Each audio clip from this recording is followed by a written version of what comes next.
Shalom, selamat hari Minggu semua. Apa kabar? Shalom. Wah, senang pada hari ini cerah sekali ya suasana Jakarta, Bogor, Depok, Bekasi ya. Jadi mudah-mudahan teman-teman adik-adik nggak ada yang terkendala untuk membuka kamera nih. Karena nggak ada alasan sinyal nggak stabil, cuaca bagus. Dan hari ini kita mau syukuri berkat Tuhan yang memberikan kita kesempatan untuk beribadah dengan tidak menyembunyikan diri. Karena kalau kita tidak pakai kamera kan sebenarnya kita menyembunyikan diri dari hadapan Tuhan. Walaupun excuse-nya, ya udahlah kak, nggak penting. Tuhan nggak lihat diri kita, fisik kita cantik, ganteng, tapi Tuhan mau lihat hati kita. Jadi buka kamera ya, teman-teman ya. Ada di sini Steven Manalu. Ada, ayo dibuka semuanya. Ayo, ada Daniel, Daniel dibuka. Kakak Naomi dibuka. Rafael. Ayo, Kakak Ratu. Tuhan kasih kita nama, tapi tidak hanya untuk ditempel di layar Zoom. Saya yakin Tuhan akan sangat-sangat tersenyum bahagia melihat kita juga membuka kamera kita. Kecuali fasilitas device kita tidak dilengkapi kamera ya, tapi jangan tidak bersyukur lah. Ayo kita buka yuk Gita, Nathanael, Andreas Vincent, uh, Umar Joshua Tampu Bolon, boleh mungkin backgroundnya diganti ya adikku, karena background ini juga mencerminkan suasana hati kita nih. Ayo Umar Joshua diganti ya, adek. Gambarnya diganti ya, kita punya waktu kok, kita ganti. Kita pakai gambar-gambar yang berkonotasi positif. Karena tema hari ini juga mengingatkan kita tetaplah menyuarakan kebenaran. Pakai icon-icon yang membuat citra kita sebagai anak Tuhan Yesus tercermin. Jangan kita pakai icon-icon yang malah cenderung untuk menyuarakan suara dunia ya. Terima kasih puji Tuhan, semakin banyak yang membuka kamera. Ayo Eben, boleh dibuka kameranya?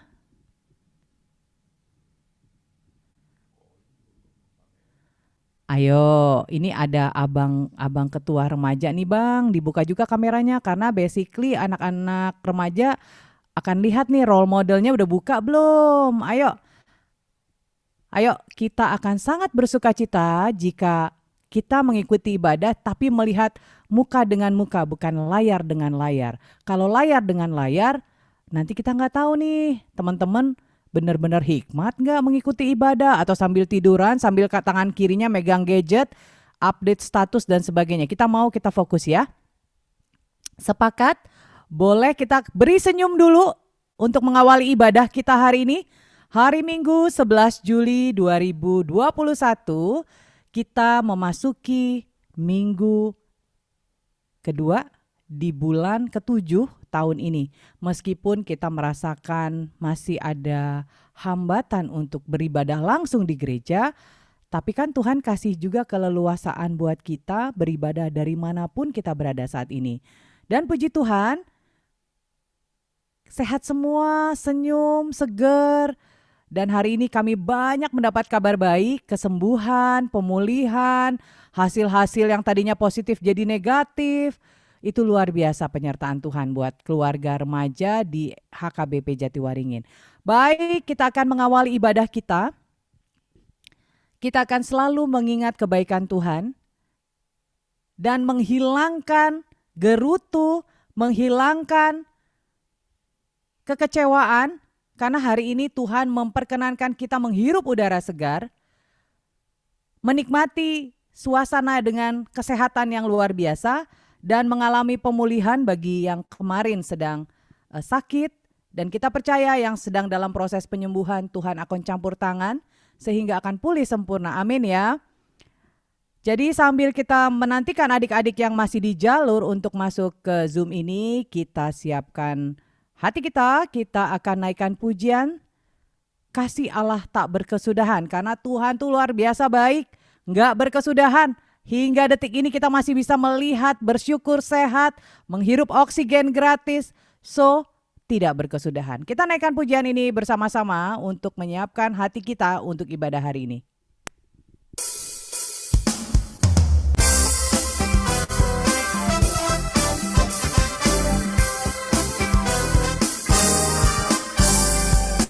Kasih Allah tak berkesudahan, selalu baru setiap pagi.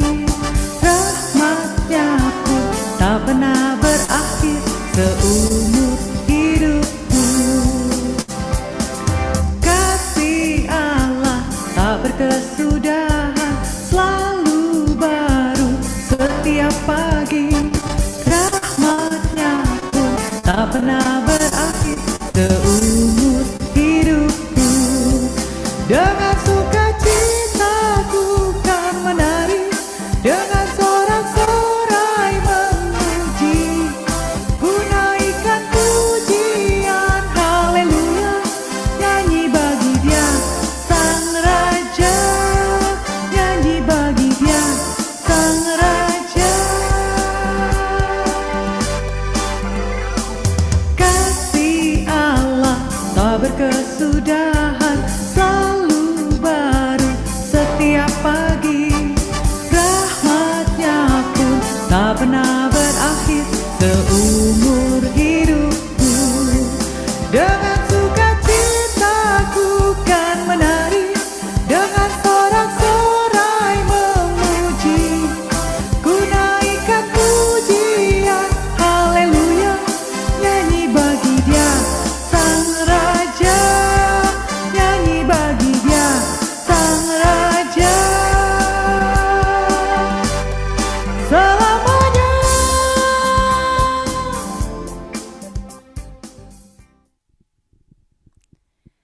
Ya, kita mau komit ya, kita mau terus bernyanyi untuk Tuhan dan memuji Sang Raja karena kasih-Nya tak berkesudahan. Baik, kita sama-sama akan awali ibadah kita dan kita akan bersaat teduh. Mari kita siapkan hati dan pikiran kita untuk mengikuti ibadah hari ini.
Baik, sukacita luar biasa karena bertambah lagi yang bergabung pada ibadah ini dan tolong dibuka kameranya ya teman-teman semua supaya kita saling menguatkan dan saling melepas kerinduan melihat saudara-saudara kita seiman ya. Baik, kita akan menyambut ibadah kita hari ini. Kita ingat kebaikan Tuhan dan kita akan naikkan satu pujian karena Tuhan tuh luar biasa baik. Pada minggu ini, sebagian besar dari kita sudah mendapatkan sekolah bagi yang baru pindah sekolah atau lulus SD, SMP. Dan besok sebagian sudah mulai mengawali sekolah mereka. Dan bagi saudara-saudara kita yang mengalami jamahan Tuhan, pulih dari COVID-19, dari sakit penyakit apapun itu, dan perlindungan kesehatan bagi kita semua. Kita naikkan satu pujian, semua baik.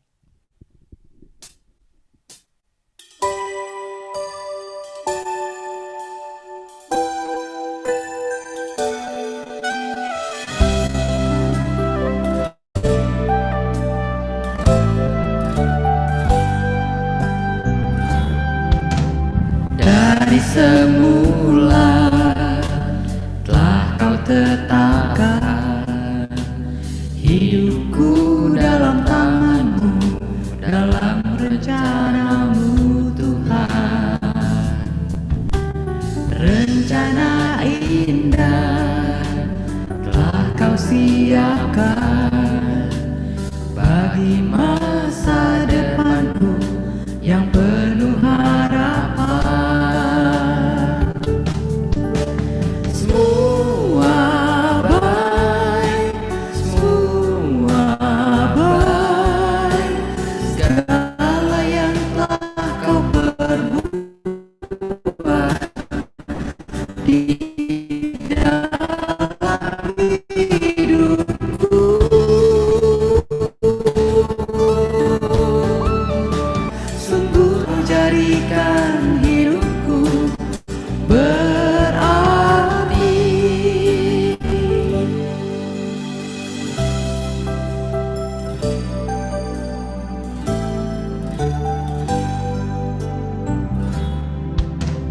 Dari semula telah kau tetapkan hidupku dalam tanganmu, dalam rencanamu Tuhan. Rencana indah telah kau siapkan bagi masa depanku yang penuh harapan. Semua baik, semua baik, apa yang telah kau perbuat di dalam hidupku. Semua baik, sungguh teramat baik, kau jadikan hidupku berarti. Semua baik, semua baik, segala yang telah kau perbuat di dalam hidupku. Semua baik, sungguh teramat baik, kau jadikan hidupku berarti. Kau jadikan hidupku berarti.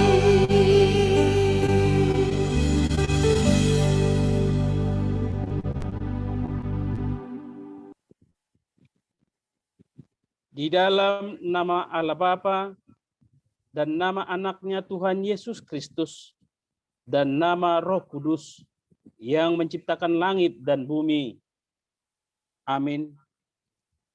Demikian firman Tuhan Allah. Orang yang benar itu akan hidup oleh percayanya. Tetapi tidak ada damai sejahtera bagi orang-orang fasik. Haleluya. Haleluya, haleluya, haleluya.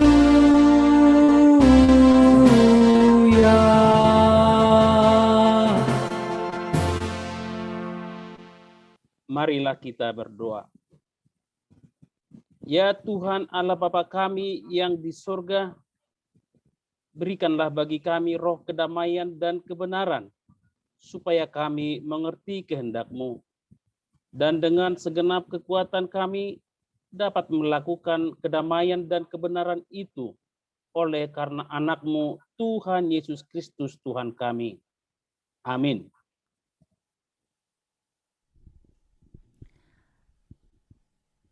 Kita sudah mendengarkan kita sudah tahu karya Tuhan luar biasa atas hidup kita. Tapi kita mesti ingat satu hal, itu semua bukan karena kehebatan kita, bukan karena kepandaian kita, tapi itu semua karena anugerah Tuhan, karena kebaikan Tuhan Yesus, sehingga kita bisa ada seperti saat ini. Kita bisa memiliki apa yang kita harapkan, kita cita-citakan, dan kita masih dalam pergumulan dengan harapan Tuhan Yesus bermurah hati mengabulkannya. Tapi mesti kita ingat bahwa semua itu karena anugerah Tuhan. Dan hari ini kita sama-sama mau nyatakan bahwa bukan karena kehebatanku, bukan karena kebaikanku, bukan karena fasih lidahku, kita dipakai Tuhan dan dipanggil Tuhan untuk melayani Dia. Kita sama-sama naikkan pujian, semua karena anugerahnya.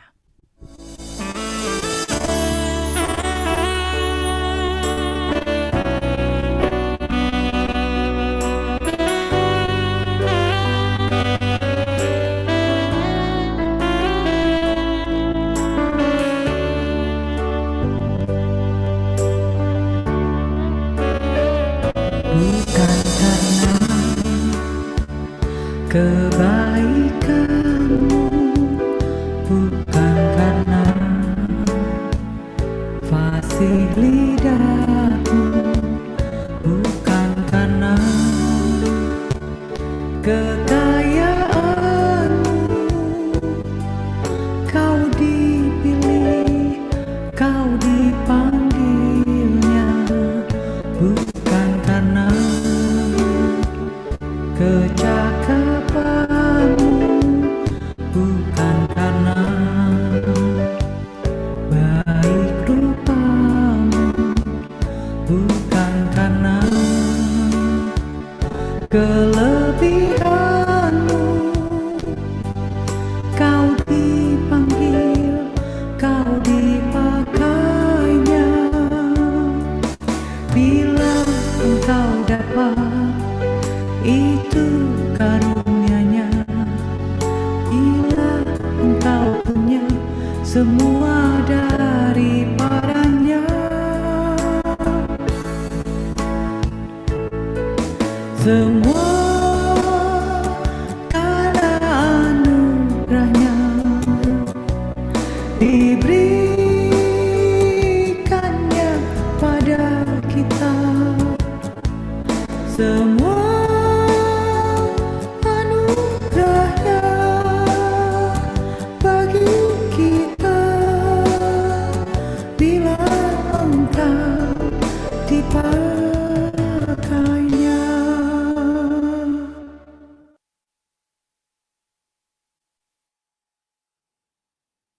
Dengarlah hukum Tuhan yang tertulis dalam hukum Taurat yang pertama sampai dengan yang ke-10. Titah pertama. Akulah Tuhan Allahmu. Jangan ada padamu Allah lain di hadapanku. Titah kedua. Jangan perbuat bagimu patung yang menyerupai apapun yang ada di langit, atau yang ada di bumi, atau yang ada di air di bawah bumi, untuk disembah atau dituruti. Titah ketiga. Jangan menyebut nama Tuhan Allahmu dengan sembarangan, sebab Tuhan akan menghukum orang yang menyia-nyiakan namanya. Titah keempat. Ingat dan kuduskanlah hari Sabat. 6 hari lamanya engkau akan bekerja dan melakukan segala pekerjaanmu. Tetapi hari ke-7 adalah hari Sabat Tuhan Allahmu. Maka jangan melakukan sesuatu pekerjaan, engkau dan atau anakmu laki-laki, atau anakmu perempuan, atau hambamu laki-laki, atau hambamu perempuan, atau hewanmu, atau orang asing yang berada di tempat kediamanmu. Sebab pada 6 hari lamanya Tuhan menjadikan langit dan bumi, laut dan segala isinya. Dan Ia berhenti pada hari yang ke-7. Itulah sebabnya Tuhan memberkati hari Sabat dan menguduskannya. Titah kelima. Hormatilah ayah dan ibumu, supaya lanjut umurmu di bumi yang diberikan Tuhan Allahmu kepadamu. Titah yang ke-6. jangan membunuh. Titah yang ke-7, jangan berzina. Titah yang ke-8, jangan mencuri. Titah yang ke-9, jangan mengucapkan saksi dusta terhadap sesamamu manusia. Titah yang ke-10, jangan mengingini rumah sesamamu. Jangan mengingini istrinya, atau hambanya laki-laki, atau hambanya perempuan, atau lembunya, atau keledainya, atau apapun yang dimiliki sesamamu. Demikianlah hukum Tuhan. Marilah kita meminta kekuatan dari Allah untuk melakukan yang sesuai dengan hukum-Nya. Ya Tuhan Allah, kuatkanlah kami melakukan yang sesuai dengan hukum-Mu. Amin. Baik, teman-teman, saudara-saudara seiman dalam Tuhan Yesus Kristus, kita pasti menyadari berbagai hal yang mendukakan Tuhan, yang kita lakukan sengaja ataupun tidak sengaja, baik melalui pikiran, perkataan, maupun perbuatan selama sepekan ini. Dan jika Tuhan izinkan kita masih boleh mendapatkan pengampunan dosa, itu semua karena pengorbanan Tuhan Yesus yang sungguh baik memberikan kita jaminan keselamatan. Kita naikkan satu pujian untuk menyatakan bahwa Yesus segala-galanya buat kita dan Yesus yang termanis buat hidup kita.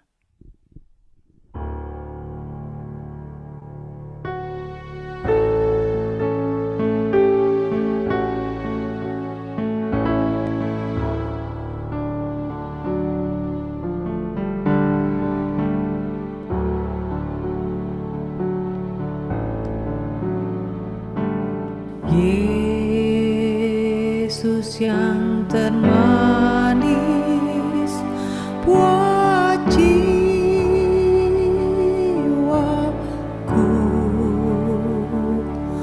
buat jiwaku,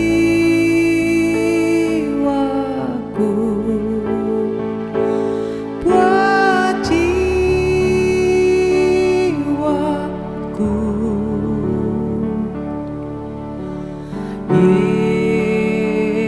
Yesus yang termanis buat jiwaku,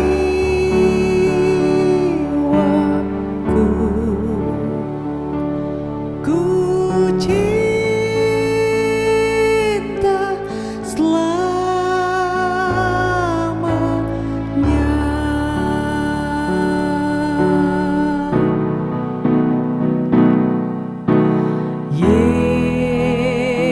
Yesus yang termanis buat jiwaku,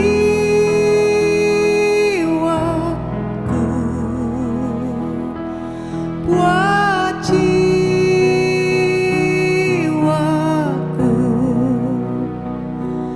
buat jiwaku.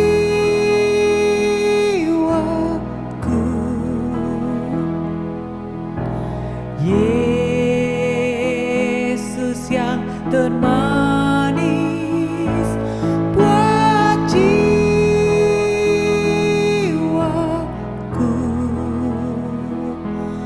ku cinta selamanya.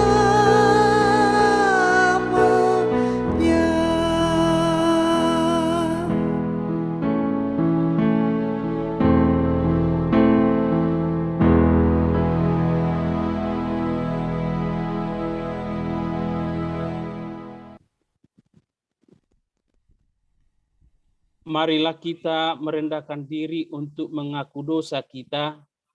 Kita berdoa. Ya Bapa Tuhan kami di sorga, Engkau Maha Kasih dan benar. Berkat-Mu melimpah dan kekal selama-lamanya. Kasihanilah kami ya Tuhan. Lupakanlah segala kejahatan dan dosa kami. Kami sering berbuat dosa terhadap Engkau dan membangkitkan amarah-Mu karena kami sering melanggar hukum-Mu. Limpahkanlah kasih sayang-Mu kepada kami, dan berkatilah kami dengan pertolongan-Mu. Ya Tuhan Allah, sumber kebahagiaan kami, ampunilah segala dosa dan pelanggaran kami. Di dalam anak-Mu, Tuhan Yesus Kristus, Juru Selamat kami. Amin.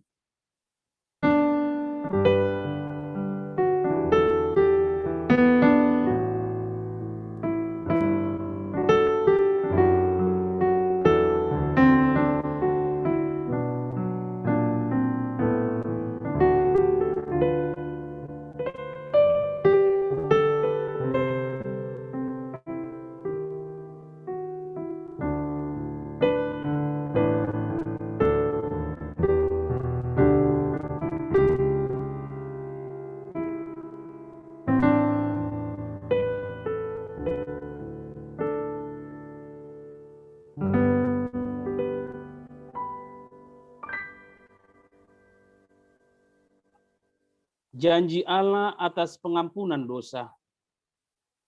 Demi aku yang hidup, demikianlah firman Tuhan Allah. Aku tidak berkenan kepada kematian orang fasik, melainkan aku berkenan kepada pertobatan orang fasik dari kelakuannya supaya ia hidup. Kemuliaan bagi Allah di tempat yang maha tinggi. Amin. Mari kita siapkan diri kita untuk mendengarkan epistel untuk minggu ini. Kita naikkan lagu pujian Bahasa Cintamu.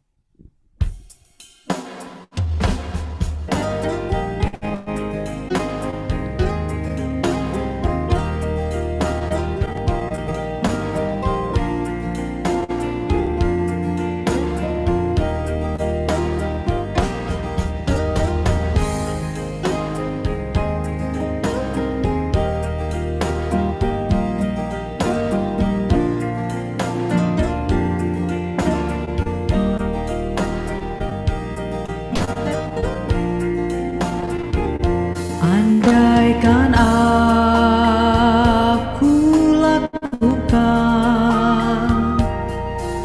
yang luhur mulia, jika tanpa kasih cinta hampa tak berguna. Ajarilah kami bahasa cintamu, agar kami dekat padamu ya Tuhanku. Ajarilah kami bahasa cintamu, agar kami dekat padamu. Ajarilah kami bahasa cintamu, agar kami dekat padamu ya Tuhanku. Ajarilah kami bahasa cintamu, agar kami dekat padamu. Agar kami dekat padamu, agar kami dekat padamu.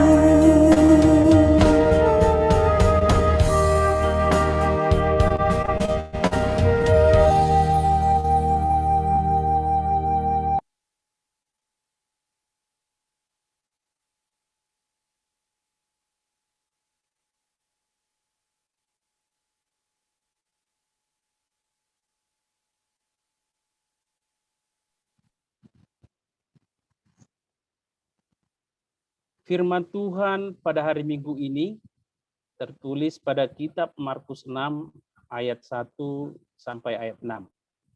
Pada ayat 1 dan ayat 6 saya yang akan membacakannya. Untuk ayat 2 sampai ayat 3 dibacakan oleh Cynthia Boru Sinaga. Ayat 4 sampai ayat 5 dibacakan oleh Claudia Boru Sihaloho. Demikian firman Tuhan. Kemudian Yesus berangkat dari situ dan tiba di tempat asalnya, sedang murid-muridnya mengikuti dia. Pada hari Sabat, ia mulai mengajar di rumah ibadat, dan jemaat yang besar takjub ketika mendengar dia, dan mereka berkata, "Dari mana diperolehnya semuanya itu?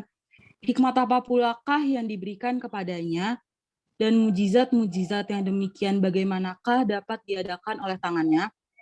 Bukankah ia ini tukang kayu, anak Maria, saudara Yakobus, Yoses, Yudas, dan Simon? Dan bukankah saudara-saudaranya yang perempuan ada bersama kita?" Lalu mereka kecewa dan menolak dia.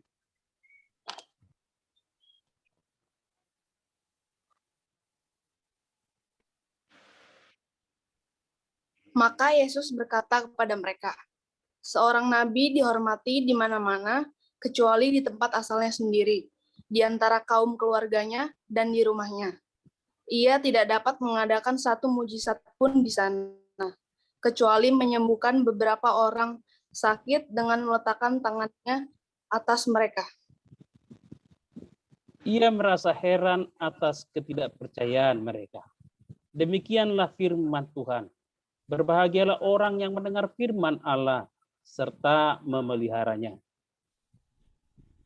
Amin. Teman-teman, kalau tadi ada Nats yang mengatakan bahwa ia heran mengapa orang-orang belum mempercayainya. Tapi di sini, di ruang ibadah remaja HKBP Jatiwaringin, kita mau menyatakan bahwa kita yakin Tuhan Yesus adalah juru selamat yang luar biasa. Dan kita tahu Tuhan Yesus baik. Mari kita sama-sama menyanyikan lagu Tuhan Yesus baik, karena penyertaannya di tengah-tengah pandemi ini, meski kita terbatas, ruang gerak kita terbatas, tapi Tuhan tidak membatasi kita untuk tetap memuji dan memuliakan Dia dan bersekutu bersama teman-teman seiman. Kita sama-sama naikkan pujian untuk menyambut pengakuan iman Tuhan Yesus baik.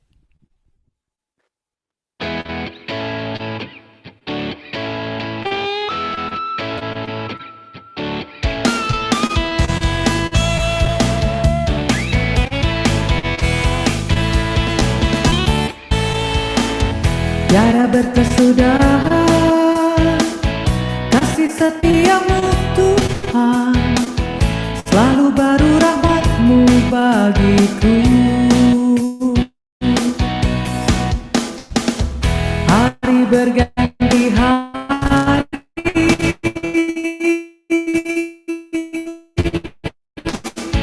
tetap ku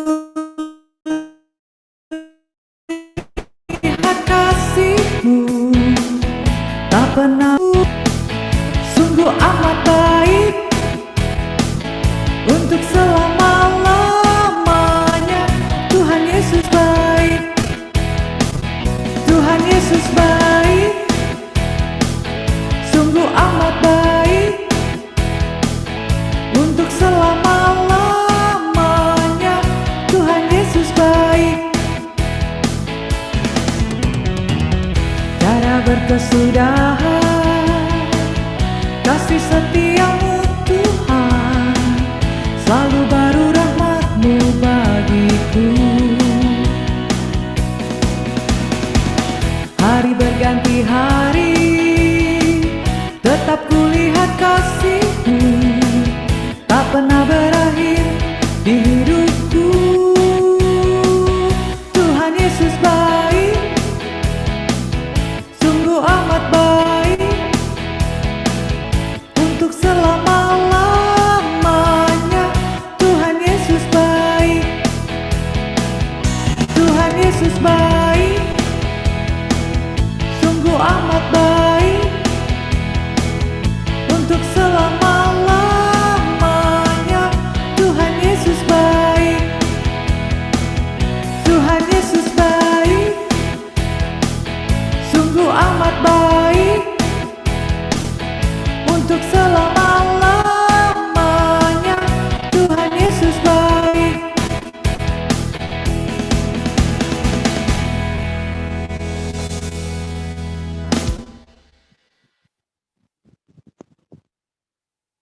Marilah kita bersama-sama mengaku iman kepercayaan kita, sebagaimana teman-teman seiman di seluruh dunia.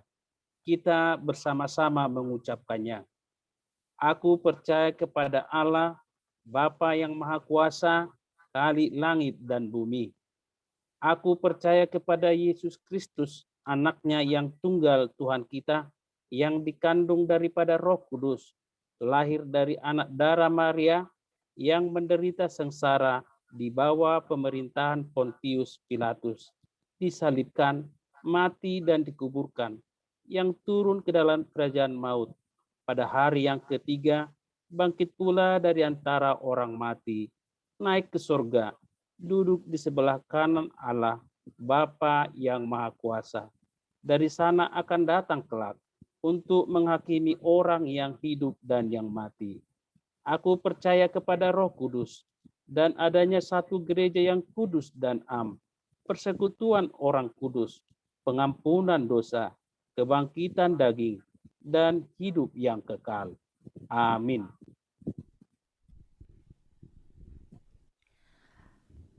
Tiba kita pada pengumuman untuk ibadah Minggu 11 Juli 2021. Pendeta yang melayani ibadah hari ini adalah Amang Pendeta David Raja Guguk, dan liturgis yang memimpin ibadah kita hari ini adalah Amang Sintua Fernandes Manalu. Dan membantu ibadah ini ada Bang Tony Sitompul dan Kak Maria Sidabutar. Yang juga berada di balik layar, yaitu di bagian multimedia dan host, ada Abang Sando Silalahi dan Kak Karen Tambunan. Dan sebagai koordinator ibadah hari ini, Kakak Trides Manulang. Baik, kita harus tetap memperhatikan protokol kesehatan. Karena kita tahu dalam 3 minggu terakhir, tren peningkatan orang yang terpapar COVID meningkat sangat drastis. Kita lakukan 6M ya. 6M itu antara lain apa aja?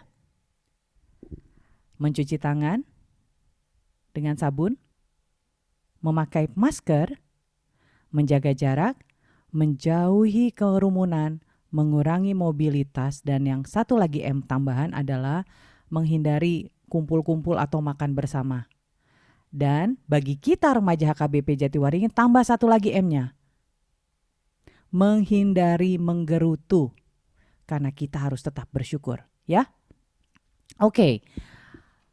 Segenap keluarga HKBP Jatiwaringin turut berduka atas meninggalnya ayahanda dari Alex, Cindy, dan Audi Pangaribuan. Kiranya Tuhan memberikan kekuatan dan penghiburan dari Tuhan Yesus.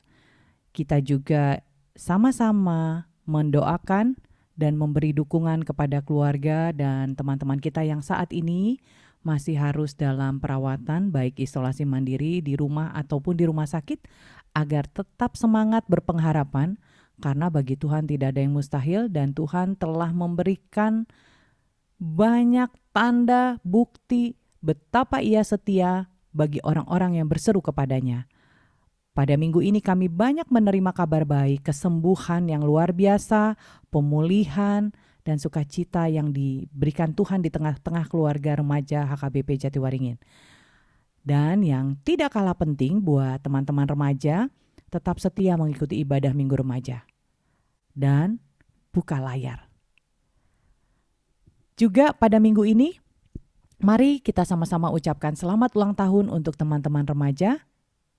Semoga sehat selalu, diwujudkan Tuhan cita-cita dan harapannya, dan tetap setia melayani Tuhan dimanapun kita berada. Pada kesempatan ini, persembahan ibadah dapat dititipkan kepada orang tua untuk disampaikan ke rekening gereja di rekening mandiri nomor 006 0088 008 440, rekening atas nama Gereja HKBP Jatiwaringin. Bagi teman-teman yang pastinya bisa menyisihkan uang saku, kita berikan untuk pelayanan Tuhan. Untuk teman-teman remaja yang mau melayani sebagai MC, pemusik, ataupun tugas lain, multimedia dan sebagainya, silakan menghubungi Ketua Seksi Remaja, Abang Colin Sagala, nomornya ada di sini, atau Koordinator Seksi Musik, Bang Albert Sitompul, nomornya juga sudah tertera. Dan untuk seksi ibadah, bisa menghubungi Kak Trides Manulang.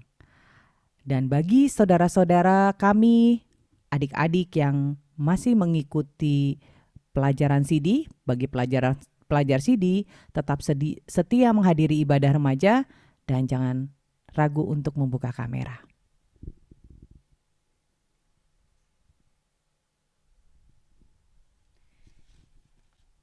Kita akan menyambut firman Tuhan pada hari ini. Kita sama-sama nyanyikan Ingat akan nama Yesus.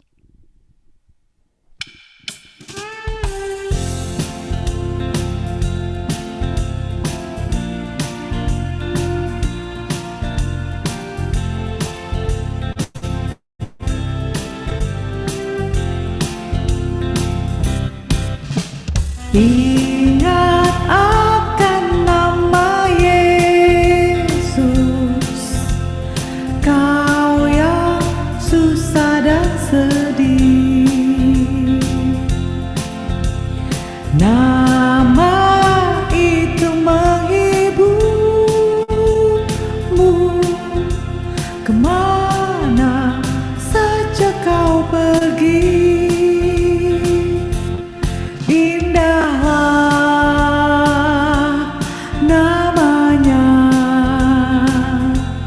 pengharapan dunia. Indahlah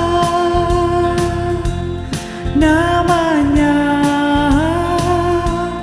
suka surga yang bakal.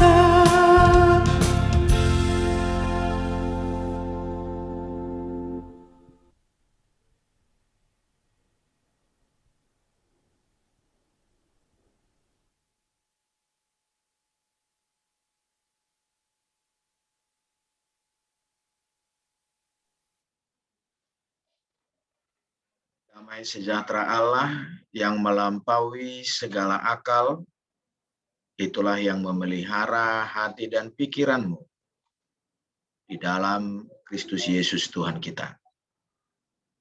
Amin. Selamat hari Minggu untuk kita semua. Untuk minggu hari ini, firman Tuhan diambil dari Amos pasal 7, ayat 10 sampai ayat yang ke-17. Amos 7 ayat 10 sampai ayat 17 saya akan bacakan untuk kita semua. Lalu Amazia, imam di Betel, menyuruh orang menghadap Yerobeam, raja Israel dengan pesan, Amos telah mengadakan persepakatan melawan tuanku di tengah-tengah kaum Israel. Negeri ini tidak dapat lagi menahan segala perkataannya. Sebab beginilah dikatakan Amos, Yerobeam akan mati terbunuh oleh pedang, dan Israel pasti pergi dari tanahnya sebagai orang buangan. Lalu berkatalah Amazia kepada Amos, "Lihat, pergilah, enyahlah ke tanah Yehuda. Carilah makanmu di sana dan bernubuatlah di sana. Tetapi jangan lagi bernubuat di Betel, sebab inilah tempat kudus raja. Inilah bait suci kerajaan." Jawab Amos kepada Amazia, "Aku ini bukan nabi dan aku tidak termasuk golongan nabi, melainkan aku ini seorang peternak dan pemungut buah ara hutan. Tapi Tuhan mengambil aku dari pekerjaan menggiring kambing domba, dan Tuhan berfirman kepadaku, pergilah, bernubuatlah terhadap umatku Israel. Maka sekarang dengarlah firman Tuhan. Kau berkata, janganlah bernubuat menentang Israel, Dan janganlah ucapkan perkataan menentang keturunan Ishak. Sebab itu beginilah firman Tuhan. Istrimu akan bersundal di kota, dan anak-anakmu laki-laki dan perempuan akan tewas oleh pedang. Tanahmu akan dibagi-bagikan dengan memakai tali pengukur. Kau sendiri akan mati di tanah yang najis, dan Israel pasti pergi dari tanahnya sebagai orang tua. Demikianlah firman Tuhan. Saudara-saudara sekalian, menyuarakan kebenaran itu nggak gampang. Menyuarakan kebenaran tidak gampang. Tapi menyuarakan yang baik-baik, kita pasti semua bisa. Ya. Jadi kita harus melihat antara yang baik dan yang benar. Mungkin kalau membuat orang menjadi nyaman itu gampang. Kita bilang aja apa-apa aja kebaikan dia. Misalnya bisa kita katakan sama teman-teman kita, "Ikau cantik kali lah, ikau pintar kali lah, ikau baik kali lah, suka memberi. Bagus ya barangmu ini ya." Itu gampang. Jadi kalau misalnya dalam dunia persahabatan, dunia pergaulan sehari-hari, kalau ada orang-orang yang seperti itu, maka kita akan mengatakan, dialah best friend aku. Dialah sahabat yang mengerti aku. Karena dia hanya memuji-muji kita. "Ih, tadi kau nyanyi bagus sekali lah," padahal orang lain mengatakan suaranya jelek. Ya kan? Atau misalnya, "Ih, ganteng kali lah kau hari ini," rupanya jelek. Artinya memang untuk memuji-mujinya enak kali. Atau sama halnya itu dengan khotbah pendeta. Khotbah pendeta juga seperti itu. Kalau tertawanya jemaatnya, "Ih, pintar kali pendeta David itu, kok senang kali lagu khotbah kalau pendeta David lah, ketawa aku dibikinnya." Itu ya. Tapi ketika kita ditegur, sama ini pengkhotbahnya tetap pengkhotbah pendeta David, tapi ketika khotbah pendeta David itu menyentuh kita, menusuk dengan kesalahan kita, maka kita akan berubah. Sok jagonya pendeta itu. Jam kayak mana kali dia? Gak baik pendeta itu. Khotbahnya hanya menyakitin orang. Berbeda, lihat. Samanya pendetanya, samanya firman yang disampaikan, tetapi ketika itu mengenakkan hati kita, baik kali pendeta itu, bagus sekali khotbahnya, gitu ya. Tapi ketika khotbah itu sudah mengarah dengan teguran, maka kita akan berubah 100%. Kok beda ya sekali ini ya? Kayaknya pendeta David ini lagi ada masalah ini. Itu juga yang terjadi, yang dihadapi oleh Amos. Amos orangnya tegas. Dia nggak peduli dengan siapa. Ketika ketidakadilan, itu inti pelayanan Amos. Amos itu menyuarakan keadilan.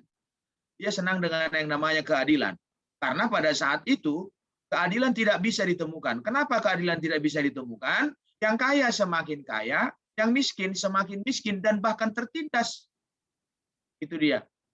Orang kaya semakin kaya, semena-mena kepada orang miskin. Bebas dia membeli manusia, bebas dia membeli orang miskin. Bayangkan orang miskin dihargai sepasang sepatu. Itu pun sepatunya bukan sepatu Nike, bukan sepatu Nike Jordan, bukan. Sepatunya itu mungkin sepatu-sepatu biasa aja.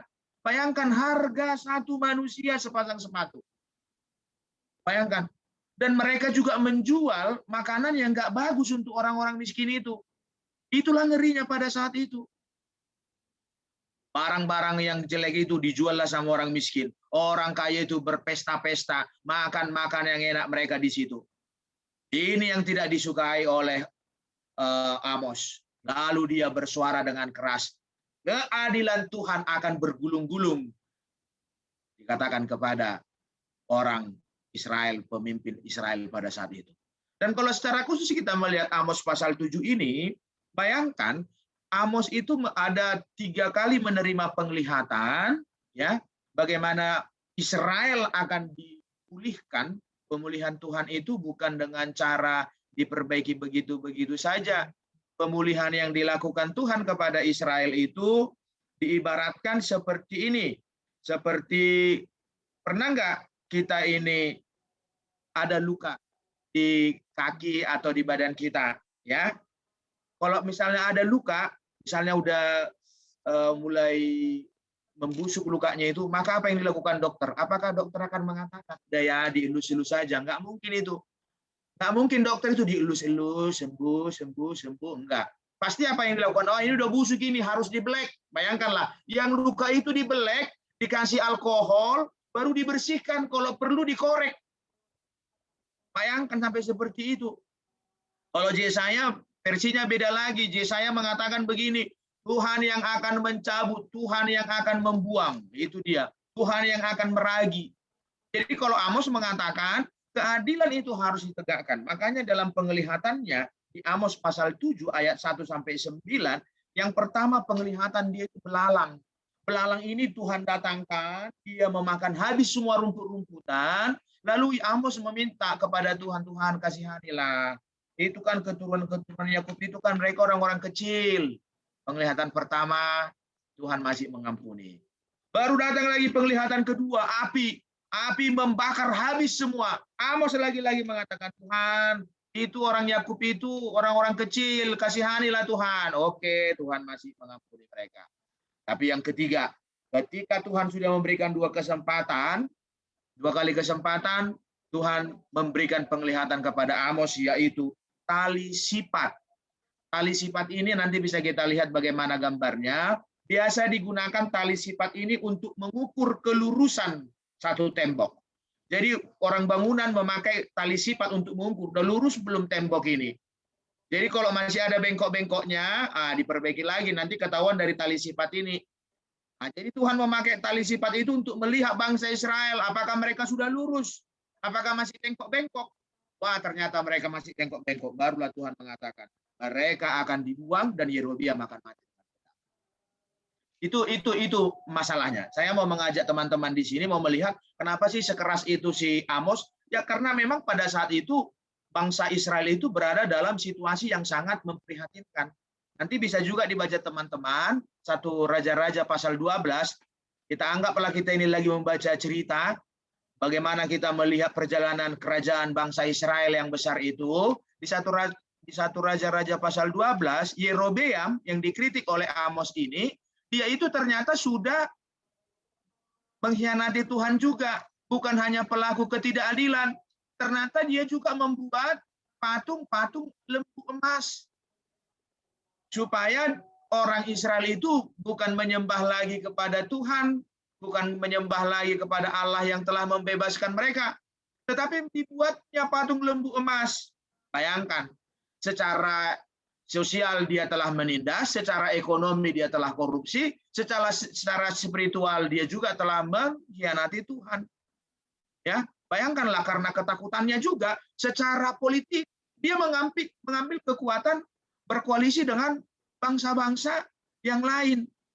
Nah, nanti teman-teman bisa membaca sejarahnya. Jadi nanti di masa PPKM ini bersyukurlah kita selagi kita masih di rumah, baca-baca kalian dua kitab itu, nanti kalian bisa melihat bagaimana sejarah Israel yang besar itu.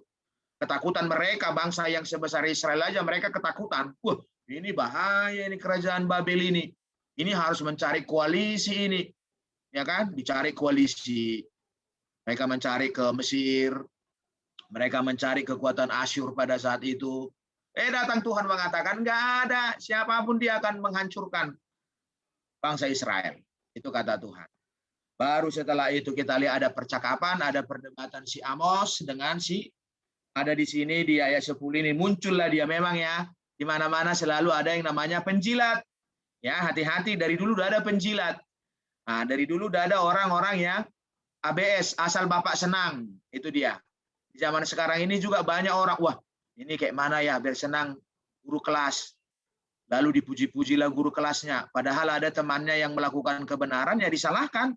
Bagaimana supaya guru kelasnya ini senang melihat dia, ya temannya yang dikorbankan. Lihat jelek kali si Amazia ini. Dia memprovokator si Yerobeam. Dia katakan kepada Yerobeam, Yerobeam, si Amos itu sudah berkhianat sama kau, katanya begitu. Kalau si Amos tidak berkhianat sebenarnya, justru Amos mengkritik. Amos mengingatkan. Tapi datanglah si Amazia, oh ini kesempatan saya ini, supaya saya semakin tampil. Dia imam, beda ya. Beda imam, beda nabi. Imam itu urusannya peribadahan. Nabi itu penasehat. Itu bedanya. Jadi kita harus membedakan. Bayangkan pendeta, misalnya saya sebagai seorang pendeta, cari muka lah aku sama si Jokowi. Jokowi, si Luhut itu mau berkhianat sama kau. Seperti itulah dia. Supaya benci Jokowi sama si Luhut. Saya sebagai imam membisikkan yang tidak baik tentang si Luhut. Padahal si Luhut sudah menegur. Jokowi, kau nggak boleh seperti itu. Kau nggak boleh menindas rakyatmu. Nah, lalu saya sebagai imam, sebagai pendeta cari muka lah saya. Ada dua sisi hal yang berbeda. Lihat, imam sebenarnya tugasnya itu hanya dalam peribadahan, tapi dia sudah masuk ke ranah politik. Itu dia. Makanya datang si Amos mengatakan, aku nggak mencari untung sebagai nabi. Itu dikatakan ya, aku tidak mencari makan dari nabi ini. Tapi saya itu menyuarakan kebenaran. Saya itu menyuarakan kebenaran. Oleh karena itu kita melihat di zaman sekarang ini bagaimana. Ada imam, kamilah pendeta itu.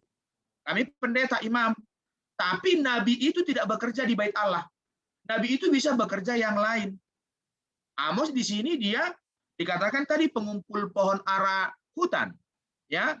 Atau misalnya kalau kita lihat dia nabi-nabi yang lain, mereka mempunyai pekerjaan yang lain. Mereka bukan bekerja di bait Allah. Nah, nabi itu pengingat. Nabi itu dipilih Tuhan untuk mengingatkan raja, pemimpin pada masa itu. Oleh karena itu saya mau mengatakan tugas kita lah sekarang menjadi nabi. Kita lah yang menjadi Amos ini. Kita jangan menjadi Amazia. Ya, ada dua tokoh di sini. Amos orangnya sebagai pengingat yang dipakai Tuhan menegur kebebalan bangsa Israel. Amazia imam yang mencari untung. Imam yang mencari untung. Imam pun dia sebenarnya jangan dia menghakimi si Amos pada saat itu. Oleh karena itu apa yang mau kita sampaikan melalui khotbah hari ini? Saya mau mengajak kita teman-teman remaja di sini, seperti tema minggu kita, tetaplah menyuarakan kebenaran. Tetaplah menyuarakan kebenaran. Sakit memang. Saya sudah pernah sampai saya tanda kutip disomasi karena perbuatan saya menegur jemaat yang berbuat yang tidak baik. Sampai disomasi saya, sampai dikatakan 1 kali 24 jam pendeta David harus datang menghadap saya, katanya. Saya hadapin. Kenapa ke saya dipanggil? Karena saya menegur perbuatan dia, perilaku dia. Ya, saya katakan saya melakukan itu karena saya pendeta. Saya nggak ada niat-niatan untuk menghancurkanmu, saya katakan seperti itu. Bayangkan, sakit. Ditolak, bagaimana ditolak? Tuhan Yesus saja ditolak, seperti epistel yang kita baca tadi, ya kan? Di epistel itu apa tadi kita baca? Yesus yang berkhotbah di teman-temannya. Nih, sekarang nih, kalian kan masih remaja nih. Dikenalilah teman-temannya nih, coba. Ingat omongan saya, anak-anak remaja sekarang, siapa tahu nanti kalian ada yang mau jadi pendeta, ya. Ada di sini yang mau cita-citanya jadi pendeta. Kalau ada cita-citanya jadi pendeta, nanti gimana lah kalian khotbah, ya. Khotbahlah kalian nanti di hadapan teman-teman remaja kalian. Yang dulu kalian pas belajar CD sama-sama bolos, sama-sama mencontek, sama-sama ngerjain pendeta David. Tak tahu yang menjadi pendeta. Padahal teman kalian ini tetap menjadi orang-orang biasa. Nah, kayak mana lah kau berkhotbah dengan mereka itu kan? Itu dia. Misalnya lah dulu kayak si siapa lah kita katakan dulu ya. Kayak si Jonathan inilah kelas 7 SMP. Si Jonathan. Dia punya kebiasaan misalnya dia berbohong sama teman-temannya kan. Ya biasa anak SMP nggak apa-apa berbohong. Tak tahu nanti dia jadi pendeta. Jadi pendeta si Jonathan. Dia berkhotbah di depan temannya dulu yang waktu kecil, waktu remaja sama-sama berbohong. Dia berkhotbah. Datang si Jonathan ngomong, jangan berbohong. Wah, langsunglah temannya yang berbohong itu, kau banyak kali ngomong Jonathan. Kau pun dulu yang ngajari aku berbohong. Begitu ya. Begitu ya, pasti ada. Tapi apa yang kita lakukan? Tetap Jonathan harus menyuarakan jangan berbohong. Nggak mungkin jadi berubah. Nggak mungkin jadi dikatakan si Jonathan, nggak apa-apa, berbohong sekali-sekali nggak apa-apa, apalagi bersama teman-teman. Nggak mungkin. Itu contoh kecil yang saya katakan. Menyuarakan kebenaran itu ada konsekuensi. Menyuarakan kebenaran ada konsekuensi. Sekarang pilihan. Kamu menyuarakan kebenaran, kamu berharga di mata Tuhan. Tetapi kamu menutupi kebenaran, kamu mendapat makanan dari dunia ini. Ini persoalan makanan yang dibahas oleh Amazia. Amazia itu menyuarakan ketidakbenaran. menyuarakan kepalsuan karena dia memikirkan perutnya. Tetapi Amos enggak peduli. Saya bukan cari makan. Saya nggak cari makan, saya menyuarakan firman Tuhan gitu. Jadi teman-teman sekalian juga, remaja dari sekarang itu suarakan kebenaran. Siapapun dia. Kalau memang itu kebenaran, suarakan. Apalagi di zaman sekarang ini kan, ingat loh, generasi kalian mempunyai kesempatan yang luar biasa dalam hal ini. Kemarin saya iseng-iseng menonton YouTube-nya Pak Luhut. Ternyata di lingkungan Pak Luhut itu banyak orang-orang milenial sekarang ini. Ya, orang-orang yang muda, bukan orang-orang tua dipanggilnya. Bahkan Luhut mengatakan saya bisa seperti ini karena ada milenial di sekeliling saya, katanya seperti itu. Karena ada anak-anak muda yang hebat di sekeliling saya. Bayangkan loh, Luhut yang besar di negara ini ternyata di sekelilingnya itu adalah anak-anak muda. Nah, itu punya kesempatan sama kalian. Bagaimana kalian menjadi remaja yang berintegritas. Remaja yang berpegang pada prinsip kebenaran dan keadilan. Bukan persoalan perut. Gitu ya. Jangan pernah anak-anak remaja sekarang bekerja hanya persoalan perut. Jangan hanya persoalan perut. Tapi bekerjalah untuk bagaimana kamu menjadi benar di hadapan Tuhan. Itu. Tapi emang pendeta nanti kita jadi dibenci. Ya nggak apa-apa dibenci. Memang itu sudah resiko kita. Tapi nanti emang pendeta kalau kita dibully, nggak apa-apa dibully. Kan mereka manusia yang membuli kau, bukan Tuhan yang membuli kan? Itu dia. Tetap menyuarakan kebenaran. Sama seperti Tuhan Yesus. Ketika dia ditolak di kampung halamannya, apakah dia berhenti? Apakah dia takut? Mungkin kalau saya seperti itu, udahlah, udah takutlah aku jadi pendeta, nggak mau lagi aku jadi pendeta. Mungkin saya akan mengatakan seperti itu. Tapi Tuhan Yesus enggak itu yang dilakukan Tuhan Yesus. Justru Tuhan Yesus ditolak di kampung halamannya, dia semakin giat untuk berkeliling kota-kota lain, menyebarkan Injil, kabar baik itu. Jadi teman-teman remaja juga itu yang mau saya katakan. Ketika satu tempat, satu kelompok, satu komunitas menolakmu, ketika kamu menyatakan kebenaran, cari tempat lain untuk bisa menyuarakan kebenaran itu. Tapi ini yang mau saya katakan kepada kita. Memang dalam menyampaikan kebenaran itu di zaman sekarang ini kita nggak bisa lagi seperti si Amos, tajam-tajam kayak gitu. Jadi sekarang ini juga manusia, bukan saya katakan begini, mungkin manusianya sudah terlalu bebal ya. Jadi manusia yang terlalu bebal, manusia yang sudah terbiasa dengan kata-kata yang tajam itu sulit untuk membawa perubahan. Terus bagaimana Bang Pendeta? Kita menyampaikannya dengan tegas, menyampaikannya dengan tajam, tetapi dengan berhikmat. Itu dia. Kita pilih kata-kata yang menusuk. Kita pilih kata-kata dengan yang menusuk. Atau mungkin dengan gambar-gambar. Karikatur sering berbicara. Ya, siapa yang hobi menggambar-gambar karikatur, dia pasti tahulah membaca pesan kalau dia melihat satu karikatur. Apalagi kemarin yang lagi heboh ketika banyak orang mengumpulkan donasi mengumpulkan donasi untuk negara luar. Mereka heboh, mari kita bantu, mari kita bantu. Di sampingnya ada orang miskin. Di sampingnya ada pengamen. Satu bangsanya, satu sukunya jangan-jangan. Tidak diperdulikan. Nah itu. Ketika kita melihat foto itu ada pesan yang mau disampaikan. Ya, dibikinlah di foto itu ada orang memegang kotak sumbangan untuk bangsa lain, untuk negara lain. Di sampingnya ada pengamen. Ya, kita bisa menangkap pesan dari situ. Nggak perlu dengan bersuara, tapi dengan gambar kita juga bisa menyampaikan. Itu mungkin yang bisa nanti anak-anak remaja sekarang ini. Pintar-pintarlah kalian. Makanya tadi membuat gambar-gambar karikatur pun kalian udah bisa, ya. Atau mungkin dengan lagu. Dengan lagu Korea Selatan, ya. Nanti bisa kalian baca sejarah Korea Selatan. Korea Selatan itu dulunya tidak menerima kekristenan. Makanya di situ ada dikenal dengan teologi Minjung. Teologi Minjung ini mereka menyuarakan kebenaran itu, menyuarakan firman Tuhan itu melalui drama, ya, melalui drama. Jadi kekristenan di Korea Selatan itu berkembang dengan pendekatan-pendekatan kebudayaan. Itu dia. Makanya sampai sekarang Korea Selatan itu menjadi fanatik dengan kekristenannya. Bukan Korea Utara, Korea Selatan. Nanti kalian baca ceritanya, kalian baca sejarahnya. Jadi itu juga yang mau kita pelajari, bagaimana anak-anak remaja sekarang ini, bagaimana adik-adik saya remaja, nanti kita bersama-sama di negara ini untuk menyuarakan kebenaran itu. Kalian mempunyai kesempatan itu. Kalian mempunyai keahlian itu. Kalian mempunyai talenta itu. Atau dengan lagu. Ya, menciptakan lagu. Ya, salah satu yang hebat di negara kita ini kan yang masih sampai sekarang Iwan Fals. Ya, Iwan Fals bagaimana kritikannya kepada negara pada zaman Orde Baru. Dia melalui lagu. Itu dia. Apalagi lagu Bento. Itu sangat luar biasa lagu Bento itu. Ya, aku rasa adanya klien remaja ini yang tahu lagu Bento? Ada nggak? Namaku Bento. Ya gitu kan. Bento itu kan singkatan dari Beni dan Soeharto. Memang orang Soeharto nggak ada yang bisa melawan. Dikatakan ini punya aku. Tapi Iwan Fals mengkritik itu dengan lagu-lagunya. Itu dia. Jadi bagaimana kita menyuarakan kebenaran itu. Nanti bisa juga dari lagu-lagu buku ende kita, lagu-lagu Kidung Jemaat. Berkumandang suara dari seberang, kirimlah cahayamu, gitu kan.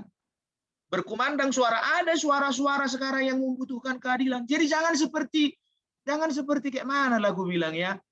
Yang lagi viral sekarang ini, anak muda mengkritik tapi menghina. Bukan itu. Amos mengkritik bukan menghina. Mengkritik bukan tanpa data. Jangan juga kata pendeta kita bisa menyuarakan kebenaran. Maka mari kita beramai-ramai. Datamu ada dulu. Apa yang mau kau kritik? Misalnya mengkritik tentang masalah ekonomi. Ada ketidakadilan ekonomi. Datamu ada dulu. Jangan kata dia. Dengar. Bukan itu. Tapi kita harus riset dulu. Dicari dulu. Oh ini ya. Oh begini. Maka kita harus mempunyai hikmat. Itu dia. Untuk menyuarakan kebenaran di dalam kehidupan kita sehari-hari. Adik-adik sekalian, bersiaplah. Bersiaplah, tongkat estafet nanti akan diberikan kepada adik-adik sekalian. Tongkat estafet itu akan diberikan kepada anak-anak remaja. Mau tidak mau, suka atau tidak suka, kita harus menerima itu. Dan kita akan melanjutkan itu. Ketika tongkat estafet itu sudah diserahkan kepada kita, maka kita akan berjuang. Harus menjadi Amos-Amos masa kini. Itu dia. Menjadi Amos-Amos. Ada di sini namanya si Amos? Enggak ada ya? Ada. Jangan namanya Amos, tetapi pelaku ketidakadilan. Itu maksudku. Justru kalau namanya Amos, harus pelaku-pelaku keadilan. Ya, harus menyuarakan keadilan. Yang selanjutnya yang mau saya katakan, kalau ada nanti dari antara kalian yang menjadi pelayan, jadilah pelayan bukan karena perut. Ya, jadilah pelayan bukan karena perut. Banyak sekarang pelayan yang memikirkan karena perut. Jadi dia tidak berani menyuarakan kebenaran itu. Tetapi kita melayani hanya untuk kemuliaan nama Tuhan, untuk kebenaran nama Tuhan. Kalau mau jadi orang kaya jangan menjadi pendeta, itu pesan saya. Kalau mau jadi orang kaya jangan mau jadi pendeta, ya, karena kau tidak akan mendapatkan kekayaan. Ama pendeta kok bisa ganteng misalnya, sekarang ya ganteng. Kalau udah pensiun nanti nggak ada apa-apanya, selesai, kelar. Iya, sekarang aja kayak jago-jagoan yang di Jatiwaringin ini, itu perkara di Jatiwaringinnya. Kalau ditempatkan nyari di pedalaman sana, mana bisa kayak gini gantengnya, mana bisa nih kita berdiri rambutnya. Nggak bisa, nggak sempat. Ya kan? Itu dia. Menjadi pendeta, menjadi pelayan Tuhan, bukan untuk mencari kemewahan, tetapi untuk memuliakan nama Tuhan. Itu dia. Jadi kalau yang mau jadi pendeta dipikirkan ya, jangan karena dilihat kami di Jatiwaringin ini hebat-hebat, udahlah, kami lah yang tahu kayak mana kami, ya kan? Nggak mungkin lah menghadapi kalian baju kami baju biasa, benar nggak? Nggak mungkin menghadapi kalian pakaian kami nggak rapi. Menghadapi kayak Kak Mila ini loh, boh, orang hebat ini di kantornya. Nggak mungkin lah pakai baju compang-camping aku kan. Ya mau tidak mau terpaksa lah bergaya sedikit. Nah, seperti itu. Itu dia. Supaya apa? Supaya bisa diterima. Itu loh. Kok datangnya aku pakai baju robek-robek? Makanya pendeta ini jelasnya nah ini udah kayak gitu kan. Penampilan pertama aja udah nggak menggoda. Nah, tapi karena di Jatiwaringin ya terpaksa lah disuka-suka. Kalau bahasa Bataknya disuka-suka, bahasa Indonesianya apa ya? Dipaksa-paksakan. Nah, seperti itulah dia. Bagaimana supaya diterima. Itu yang saya maksud tadi. Itu saya maksud tadi, memberitakan kebenaran itu, anak-anak remaja juga harus mempunyai trik-trik bagaimana supaya kau diterima. Ya, ketika kau mau memberitakan kebenaran bagi saudara-saudara kita yang lain, yang tidak satu iman dengan kita, ya jangan kau langsung blak-bluk. Yesus juru selamat, terima dia. Kalau enggak kau masuk neraka, langsung kau bilang kayak gitu, hancur kita nanti bos. Tiba-tiba kau besok kau pertemuan pertama pakai Zoom. Kemarin khotbah kami yang tidak menerima Tuhan Yesus masuk neraka. Oleh karena itu semuanya sekarang harus menerima Tuhan Yesus. Habis kita bos. Habis langsung kita kayak gitu bos. Tapi kata pendeta menyuarakan kebenaran. Kok salah bang pendeta? Benar. Benar kalinya apa yang kau bilang itu. Tetapi lihat konteksnya itu siapa. Ada cara lain yang bisa kita buat. Ya. Itu untuk anak-anak remaja ya. Jadi kalian itu harus cerdasnya dia. Harus bisa melihat kapan timingnya. Kayak main game itu juga itu. Kayak main game, yakinlah kalian. Kalau misalnya kalian main PUBG nih ya, bukan main FF. Main FF dia nggak terlalu sulit. Kalau main PUBG, tingkat kesulitannya itu lebih mantap. Lebih mantap dia. Kalau misalnya kau menjadi seorang sniper, AWM ada di tanganmu, tapi kalau nggak pas timingnya kau menembak, gagal bos. Benar nggak? Ya kan, udah AWM di tanganmu nih. Udah AWM di tanganmu, tapi kau nggak bisa kapan menembaknya, di mana mau kau tembak. Harus kepalanya pas, nah, gitu dia. Jangan kalau main game kau usah berkali mengkeker-keker itu. Jadi untuk mempelajari firman Tuhan itu juga kau harus sabar. Itu yang mau aku bilang. Untuk mendaratkan, kau harus punya trik. Makanya banyak trik-trik dalam dunia game pun kan banyak trik. Dulu saya masih ingat, kalau game-game PC itu kan pasti ada cheat-nya ya. Terus aku dulu kalau main game, aku kan nggak suka yang susah-susah kan. Langsung nge-cheat-nya aku langsung cari cheat untuk game ini. Langsung muncul. Lebih gampang lah main gamenya gitu kan. Saya bukan termasuk orang yang sabar dalam dunia game. Jadi kalau adik-adik di sini, teman-teman di sini yang hobi main game, kayak mana kesabaranmu main game, kayak gitu juga lah bikin belajar firman Tuhan itu ya.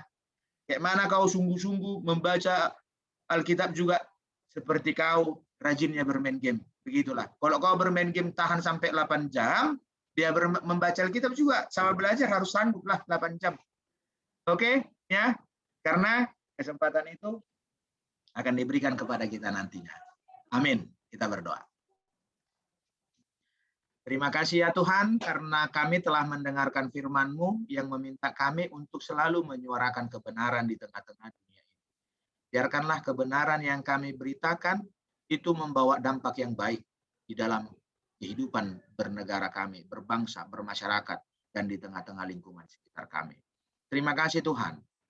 Biarlah kami tampil juga untuk menyuarakan keadilan, berperilaku dengan adil, sehingga di dalam dunia ini, di tengah-tengah kehidupan kami, kebenaran firman Tuhan itu nyata, sehingga Tuhan menganugerahkan berkat-berkat di tengah-tengah kehidupan kami.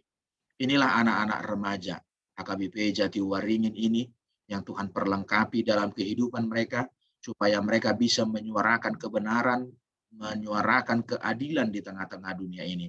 Karena kelak merekalah yang akan mempunyai tugas dan tanggung jawab. Merekalah yang menjadi pemimpin-pemimpin di tengah-tengah negara ini. Menjadi orang-orang yang berpengaruh di tengah-tengah negara ini. Untuk itu Tuhan berkatilah adik-adik kami remaja ini. Secara khusus untuk pendidikan mereka. Esok hari ada yang sudah memulai tahun ajaran baru. Kiranya Tuhan, tahun ajaran baru ini Tuhan semakin memberikan semangat kepada mereka. Kemauan untuk belajar, kemauan untuk berjuang supaya lebih baik lagi dalam sekolahnya nantinya. Bagi anak-anak, bagi adik-adik kami remaja ini yang memasuki tingkat pendidikan yang baru, kiranya Tuhan juga yang memberikan hikmat kepada mereka, kebijaksanaan kepada mereka, supaya mereka bisa beradaptasi di dalam pendidikan yang baru ini, supaya mereka bisa mempersiapkan, mengolah diri mereka menjadi siswa yang berprestasi nantinya di sekolah yang baru mereka masuki. Kami yakin dan percaya Tuhan, kalau Tuhan berkenan, anak-anak-Mu mau berjuang, belajar keras, mereka akan Tuhan berkati untuk menjadi pemimpin-pemimpin di tengah-tengah negara ini, yang bisa menyuarakan keadilan dan kebenaran. Terima kasih Tuhan, kalau pada minggu ini kami juga banyak mendengar berita sukacita dengan kesembuhan-kesembuhan jemaat-Mu yang sempat terpapar COVID-19. Kami juga mendengarkan sebagian dari mereka telah pulih, telah beraktivitas kembali. Untuk itu Tuhan, kami tetap berdoa dan selalu berdoa untuk teman-teman kami, jemaat-Mu yang masih berada dalam keadaan sakit. Tolong Tuhan, sembuhkan mereka. Berikan pengharapan kepada mereka. Berikan kekuatan supaya mereka mampu untuk melawan sakit penyakit yang ada dalam tubuh mereka. Kami berdoa untuk yang berduka, yang ditinggalkan orang tuanya, yang ditinggalkan orang-orang yang dikasihinya, orang-orang yang disayanginya. Tuhan, tolong Tuhan, hiburkanlah teman-teman kami yang berduka. Bangkitkan, berikan semangat kepada mereka, supaya mereka pulih dan mereka bisa kembali melihat masa depan mereka yang masih panjang, yang Tuhan berikan dalam kehidupan mereka pribadi lepas pribadi. Terima kasih Tuhan, HKBP-Mu Jatiwaringin. Berkati Tuhan, supaya gereja HKBP Jatiwaringin ini tetap bisa melayani jemaat-Mu, bisa menyuarakan firman Tuhan. Setiap pendeta, sintua, jemaat yang melayani, semuanya boleh melayani Tuhan dengan penuh sukacita. Terima kasih Tuhan, dalam nama Yesus Kristus kami berdoa dan mengucap syukur. Amin. Terima kasih Amang Pendeta David Raja Guguk. Kami semakin dikuatkan untuk melaksanakan tugas kami, tetap memberitakan kabar baik, menyuarakan kebenaran dengan cara yang bijaksana dan memanfaatkan berbagai teknologi yang diberikan Tuhan bagi anak-anak Tuhan yang dipakainya. Baik, kita akan menyanyikan lagu Kusuka Menuturkan sambil menyerahkan persembahan.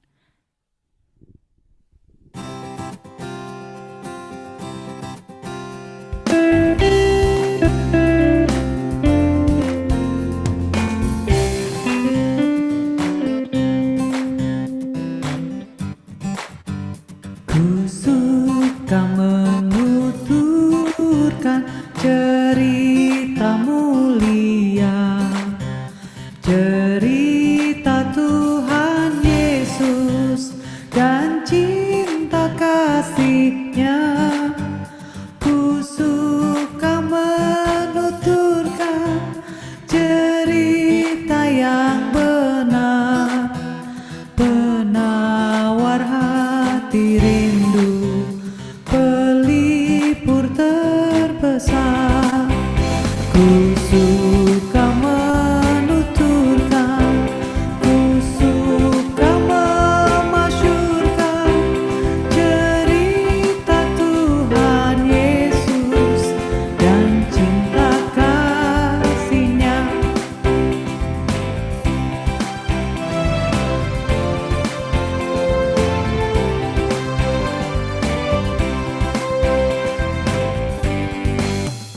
Ku suka menuturkan cerita mulia, cerita Tuhan Yesus dan cinta kasih-Nya.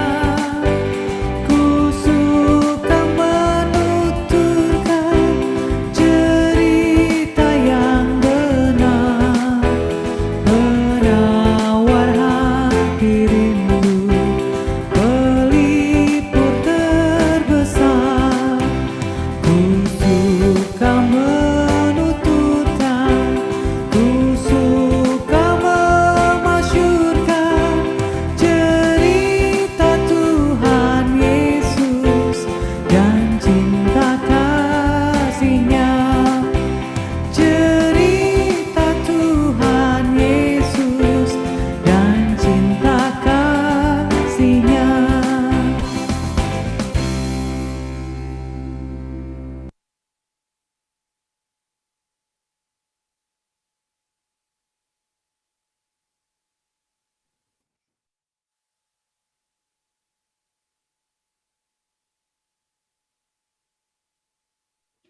Kita menutup ibadah kita. Marilah kita berdoa untuk menyerahkan persembahan kita kepada Tuhan. Ya Allah Bapa kami yang di surga, kami mengaku bahwa Tuhan adalah sumber dari segala karunia yang melimpah dalam kehidupan kami masing-masing. Sebagian daripada karunia itu kami serahkan kembali sebagai persembahan kepada Tuhan. Terimalah dan berkatilah persembahan umat-Mu ini, agar dapat kami pergunakan untuk pekerjaan dan pelayanan kerajaan Tuhan di dunia ini. Bukalah hati kami untuk mengenal betapa banyak berkat dan karunia yang kami peroleh dari Tuhan, supaya kami senantiasa bersyukur kepadamu di dalam nama Yesus Kristus Tuhan kami. Amin. Tuhan karuniaku,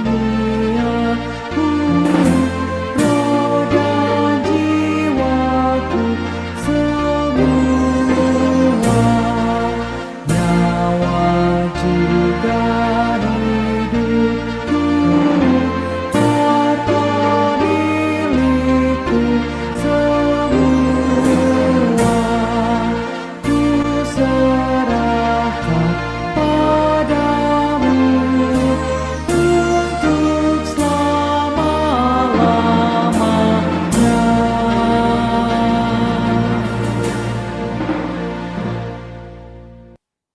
Bapa kami yang di surga, dikuduskanlah namamu.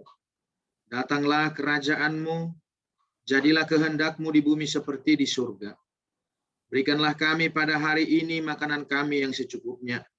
Dan ampunilah kami akan kesalahan kami, seperti kami juga telah mengampuni orang yang bersalah kepada kami. Dan janganlah membawa kami ke dalam pencobaan, tetapi lepaskanlah kami daripada yang jahat.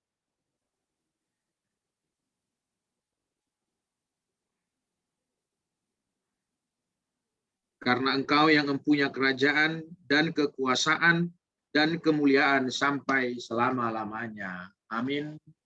Tuhan memberkati engkau dan melindungi engkau. Tuhan menyinari engkau dengan wajahnya dan memberi engkau kasih karunia. Tuhan menghadapkan wajahnya kepadamu dan memberi engkau damai sejahtera.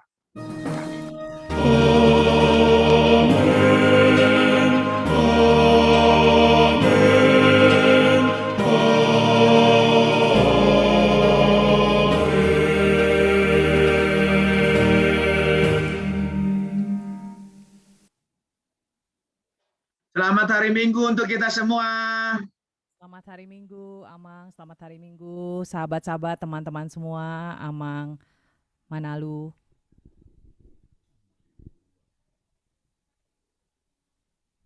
Kita akan foto bersama. Mohon dibuka layarnya. Semoga firman Tuhan hari ini dan ibadah yang kita ikuti menguatkan kita, menyemangati kita untuk tetap menyuarakan kebenaran. Sambil kita buka kamera ya. Ayo kita akan mengabadikan ibadah dalam masa pandemi, tapi sukacita kita harus tampak di layar Zoom. Ayo dari frame pertama, siap? 1, 2, 3. Frame kedua, siap. Ditahan senyumnya ya. Senyum yang paling lebar. 1, 2, 3. Frame ketiga. Senyumnya ditahan juga. Ayo dibuka. Frame ketiga. 1, 2, 3. Frame keempat. Nggak ada yang buka layar. Tapi mudah-mudahan tetap tersenyum di balik layar. Tuhan Yesus memberkati. Selamat hari Minggu. Horas untuk kita semua. Horas. Sampai HKBP. ketemu minggu depan ya. Amin, sehat semua ya. Sahabat-sahabat remaja, Amang Pendeta dan Amang Sintua. Terima Kakak-kakak kasih juga pendamping buat remaja Kak dan Mila abang. yang membantu pelayanannya.